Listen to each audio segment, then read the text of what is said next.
Les méthodes excentriques, concentriques, c'est un peu le même principe que les concentriques, excentriques, sauf que là, on interchange les rôles. Donc, l'objectif, c'est de débuter avec des répétitions en excentrique, soit sous-maximales ou supramaximales, et ensuite, on enchaîne des répétitions qui sont supérieures en concentrique.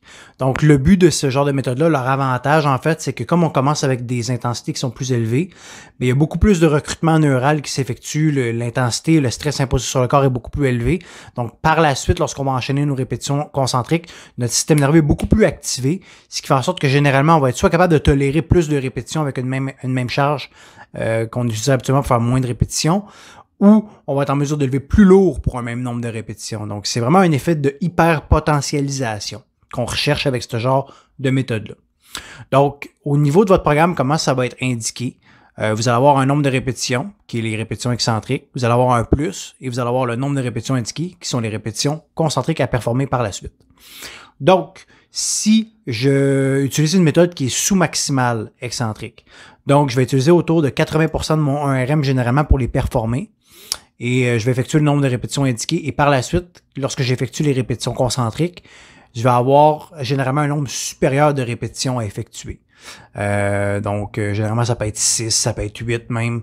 Donc, l'objectif, c'est vraiment de faire plus de répétitions par la suite en concentrique, comme on n'est pas à notre charge maximale au début. Donc, par exemple, si vous avez 3 répétitions en 10 secondes excentriques à effectuer, bon, ben, vous les effectuez. Et par la suite, sans prendre de pause, vous enchaînez les répétitions concentriques. Vous allez généralement diminuer un petit peu la charge parce qu'il y a quand même une petite accumulation de fatigue pour adapter en fonction du nombre de répétitions. Donc là, ça va dépendre de votre endurance et de votre force. Donc, ça va être à vous de chercher un peu vos charges. Moi, je commencerai en diminuant d'à peu près 15 à 20% la charge sur la barre. Et si c'est supra-maximal excentrique, généralement, le nombre de répétitions à performer en premier va être très faible, 1 à 2, et le nombre de répétitions à performer par la suite va être aussi très faible, donc soit égal ou légèrement supérieur, donc entre 2 et 4 répétitions peut-être à faire.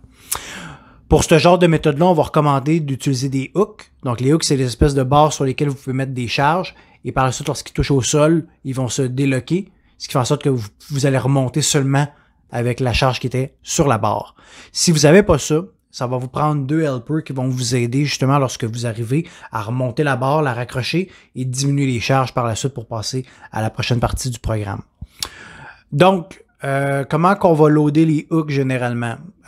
Comme on est en supramaximal excentrique, on vise minimum 100% de notre 1RM et optimalement 120% de notre 1RM pour performer la répétition excentrique.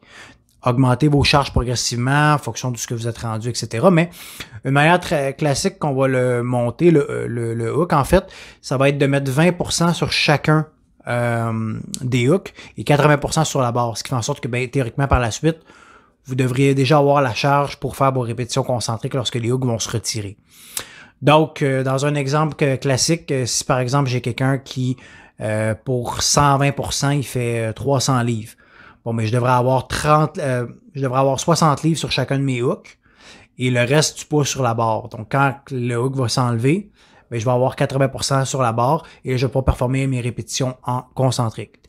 Donc, généralement, comment qu'on fonctionne, c'est qu'on va commencer avec une intensité qui est moindre sur les hooks et on va les augmenter progressivement. Donc, c'est plus au niveau des hooks qu'on veut overload et non sur notre barre. Donc, par exemple, on essaie de toujours garder 80% sur la barre et en fonction de notre tolérance, ben, on va augmenter le poids sur les hooks. On va peut-être commencer à 100%, donc en mettant 10% sur chacun des hooks.